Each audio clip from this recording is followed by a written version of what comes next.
What's up guys, and welcome to my Season 1 in-game Bone Necromancer build guide.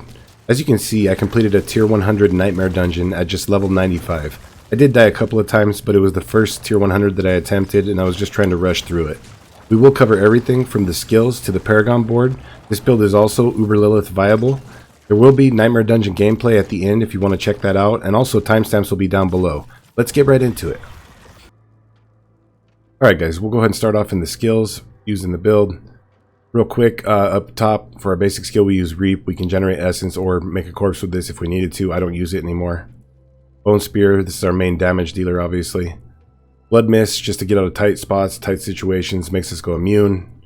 We have Corpse Explosion, which gives us a lot of damage. We'll go over in the Tree and Paragon Board. And then also we have Corpse Tendrils, which gives us damage from our aspects and, you know, brings enemies into a group and helps us out quite a bit. Alright, now we'll go ahead and jump into our gear and aspects. Now, as you can see guys, I am only level 95. I will cover the Paragon Board all the way to level 100, so you know where to go with that. Right now I'm at 10k life. By level 100, if you took it to 100, you'll be about 12k life. Up top, so as you can see up here, we have the Deathless Visage. This is really nice. It's a unique helm. Quite a bit of them drop in the late game. Gives you maximum essence, a ton of damage, total armor. Just really good helm overall for this build. I would definitely recommend this. You don't have to have this if you don't want to though. Got to get similar stats, get maximum essence, you know, defense, whatever other stats you want to get if you didn't use it. And then we also are going to go down here into the armor. For the armor right here guys, we're going to go ahead and try to get damage if you can, maximum life, total armor percent is good on everything. When it comes to the armor, you can also try to get like damage reduction. Same with the pants. You want to try to get damage reduction, maximum life, you know, intelligence is nice. Total armor. Now for the aspect up here, we want to use the aspect of the Protector. As you can see right there, damaging an enemy, an elite enemy, grants you a barrier absorbing up to, you know, 5600 damage, which is really nice, and that's for up to 10 seconds, and this can happen every 30 seconds, so it actually helps out quite a bit. Into the gloves, you want to get gloves similar to mine right here. The one thing you could change out is, like, instead of the intelligence, you could get attack speed right there. You know, intelligence gives us damage with this build, as you can see right here. But, you know, it's all up to you. You definitely want to get the +4 ranks to Bone Spear. You want to try to get the lucky hit, the 5% chance to restore primary resource. That helps out a lot. And then you want to get as high as possible base crit chance as you can. You can see I got a max roll of 12%. So these are pretty nice gloves overall. We want to get the aspect of Serration on the gloves. You can see right there the Ossified Essence key passive also increases the critical strike damage of your bone skills by 1%. Per essence above 50, and that's up to 40%, so that's quite a bit of damage right there. For the legs, just like we talked about, you want to get damage reduction, maximum armor if you can, you know, intelligence, maximum life, whatever good stats you can get on your pants. You definitely want to have the aspect of Disobedience on your pants. You can see right there you gain 0.45% increased armor for 4 seconds when you deal any form of damage, stacking up to 27%. And, you know, that's actually really nice. And if you can get the max roll on that, you know, 0.50 to 30%, that's even better. For your boots, you want to go with some boots actually similar to these. You want essence cost reduction. Now, right there you can see I have movement speed after killing an elite. I like the movement speed. I can get around the map really quickly. All the gear that I'm wearing right here I use for the Tier 100 Nightmare Dungeon as well, by the way. But instead of that movement speed, you could get damage reduction while injured, which is also nice. You definitely want to get movement speed, intelligence if you can. And then, you know, down there I have the Wind Striker aspect. Critical strikes grant up to 16% movement speed for 1 second, up to 6 seconds. You know, you're just zooming through the Nightmare Dungeons with that aspect, so I really like that one on the boots. For your damage, you either want to have a two-handed sword, which you can see the implicit for the two-handed sword is 21% increased critical strike damage. Now down here I also have a nice scythe, and you get 317 life on kill with this. So, you know, this actually helps to keep your life topped off in Nightmare Dungeons and stuff, but you will get more damage out of a two-handed sword. And also a two-handed sword has a little bit higher base attack speed. You can see right there 1.00, and then down here it's 0.90. So it's all preference, whatever you can find highest damage on. And then basically you want to get stats pretty much like the ones on this sword right here. You want to get maximum intelligence, you want to get critical strike damage, you want to get vulnerable damage, which is really important. Now down there you can see I have all stats. You could get core skills in that slot if you wanted to. That'd be like the optimum, but all stats is pretty nice also, and it helps us meet some requirements in the Paragon Board. Now for the aspect on here, now this is up for debate. Some people put the aspect of Grasping Veins on their amulet, and they put the Splintering aspect down here on the sword. I have the aspect of Grasping Veins on the amulet because it gives us more base crit chance when, you know, Grasping Veins goes off, and that's pretty much all the time. We get 40% base crit. It's all preference though. We'll go into the amulet. Now we have the Splintering aspect up here, just like I talked about. You could switch this out with the Grasping from the weapon if you wanted to, you know, however you want to do it, but you want to have those aspects either on your damage dealer or your amulet. So up in the amulet though, you want to try to get the 3 ranks of Evulsion. That's like the best one that we can get on the amulet for damage. You want to try to get movement speed. You can get essence cost reduction, which just helps out quite a bit. You can get damage, you can get damage reduction, you know, try to get those things on there. Right here, now we'll go into the first ring. On the first ring, I have the aspect of Exposed Flesh, which I really like. It helps to keep our essence topped off. You know, you could go with the damage aspect on here if you wanted to, but I feel like your essence will be down a little bit when you don't have the aspect of Exposed Flesh. So I'd rather lose just a little bit of damage and have my essence pretty much topped off at all times. Now, when it comes to the rings, you want to try to go for vulnerable damage. Critical strike chance is a must-have. You want to have base crit chance, critical strike damage, and then also maximum essence if you can find it. Now, you know, on here I have damage to stunned, vulnerable, and crit strike chance. Those aren't bad. You know, get whatever best stats that you can on your rings. The aspect of the umbrella is really nice. You see right there, restore 1 to 4 of your primary resource when you crowd control an enemy. We're constantly crowd controlling enemies, so it keeps our resources topped off. I got a 2 on the roll. You can get up to 4. The 2 is the best that I've found so far though. On this ring I have pretty nice stats. You see vulnerable damage, damage to close, critical strike damage, critical strike chance. The only way that this ring would really be better is if that damage to close was maximum essence, and that would be optimum for the rings. Alright guys, now we'll go into our Malignant Hearts. You can see right here for our Wrathful Heart, we're using the Barber. Critical strikes and all subsequent damage within 2.3, well, I have 2.3, from 2 to 4 seconds is absorbed by your target. Then the absorbed damage erupts into surrounding enemies. Stored damage is increased by 14% multiplicative per second. Basically, it takes all of our damage in that time frame and just makes us do massive amounts of damage all at once that explodes and does damage to all enemies around. For the other 2 hearts that we're going to use, guys, we're going to use the Sacrilegious. This one basically will set off our corpse skills automatically, which helps out a ton. It's going to set off your corpse skills from left to right. I like to have corpse tendrils on my left so that it's always casting corpse tendrils first, and then corpse explosion on the right so that that goes off after corpse tendrils. And then for our other one, we're going to have the Decrepit. You can see right there, when at least 1 enemy are near you, get an aura that automatically curses surrounding enemies with Decrepify for 23 seconds. We just have Decrepify up at all times, which helps to slow enemies and also makes it to where they deal less damage. So it's really awesome. Synergizes with the build really well. Now into the Book of the Dead, we are going to sacrifice all of our minions up here. We're going to get rid of the skirmishers for 5% base crit. Right here, we're going to get rid of our shadow mages for 15 maximum essence, which transfers over into maximum damage because of our key passive. And then we're going to get rid of our iron golem down here, guys. 30% multiplicative increased critical strike damage, huge damage boost. Now we'll go ahead and cover the skill tree. I'm going to be kind of quick with this. Up top for our basic skill, we're going to come 1 into Reap, 1 back here into Enhanced, only because we have to put 2 points into our basic skills to move forward.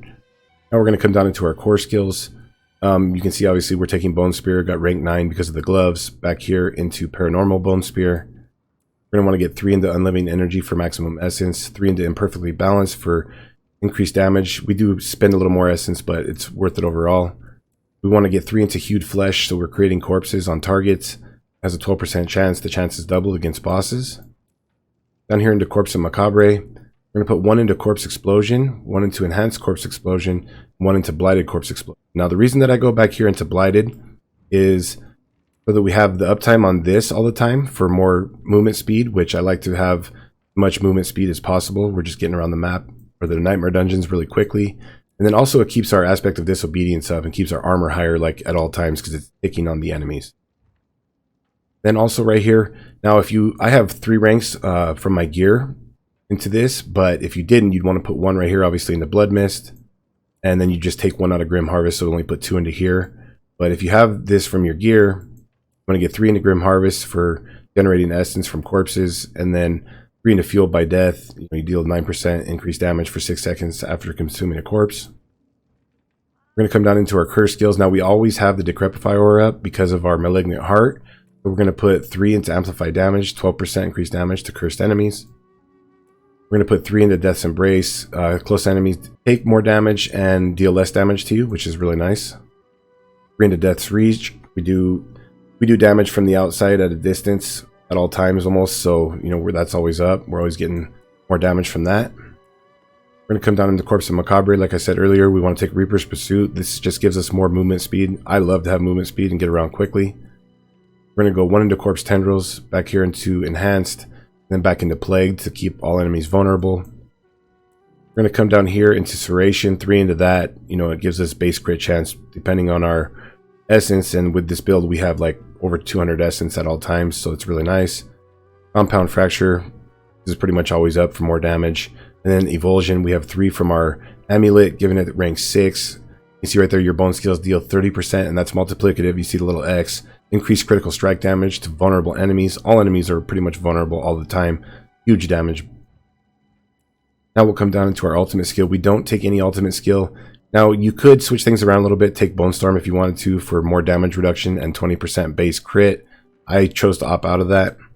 We do come over into Standalone. We want 3 points right there for damage reduction. 3 points into Memento Mori. This, you know, boosts our sacrifices by 60%. And then we're going to come down into our key passives. This is a no-brainer. We want to take Ossified Essence. This is what, like, where we generate a lot of power in this build. You can see right there, your bone skills deal 1% increased damage for each point of essence you have above 50 upon cast. That's why it's so important keeping our essence up with this build and getting as much essence as possible, because we're getting this huge damage boost from it.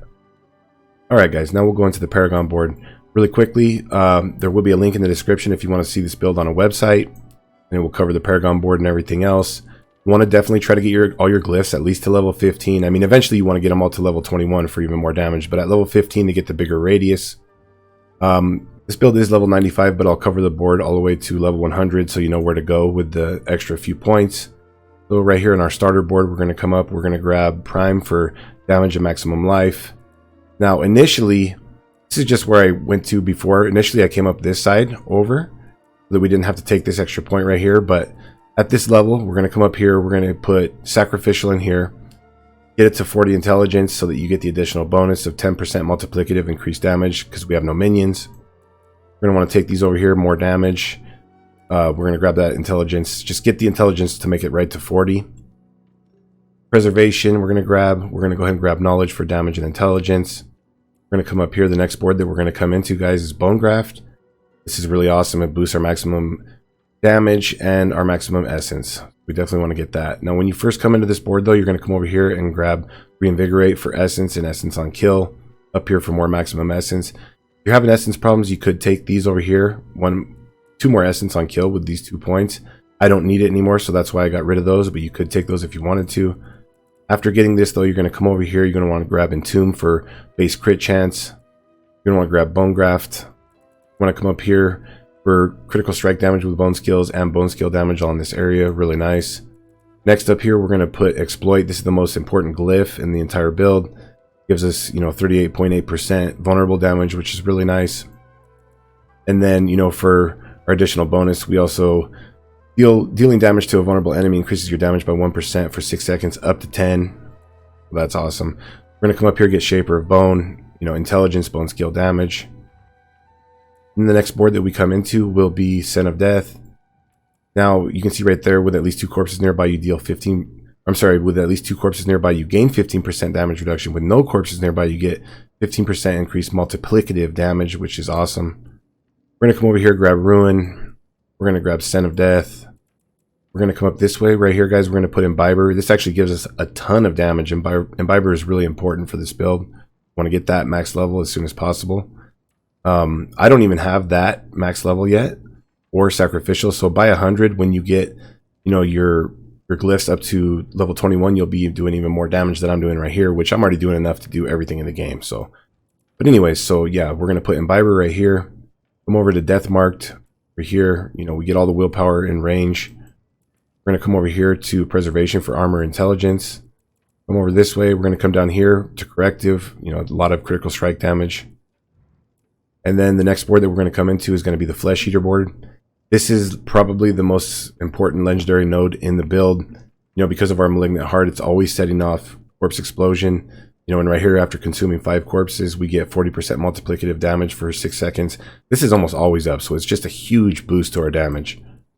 First, we're going to come up here to Stifle. Come around, grab Flesh Eater. We're going to come over here, come down, get targeted for damage to elites. There's more damage to elites in this area. We're going to put Essence right here. Essence is our second most important glyph. As you can see right here, for every 5 dexterity, you get critical strike damage. And then also for the additional bonus, critical strikes deal 22% multiplicative increased damage to enemies that are not healthy. You know, down here, so we can get this dex. And the last board that we will come into, guys, is actually going to be the Blood Begets Blood board. We are not going to end up taking this even at level 100. So we're going to come up here. We're going to want to grab Invigorate. This gives us damage while healthy. We're going to come over here, and as you can see, we have more damage over here. We're going to grab Aggression for the damage. Don't worry about the overpower damage. That doesn't matter. And then we're going to grab these damage nodes over here. This is at level 95, guys. We'll have about around 20 points extra up to level 100. What you're going to want to do is come over here. And where is it at? You're going to want to throw Gravekeeper in right here into this socket.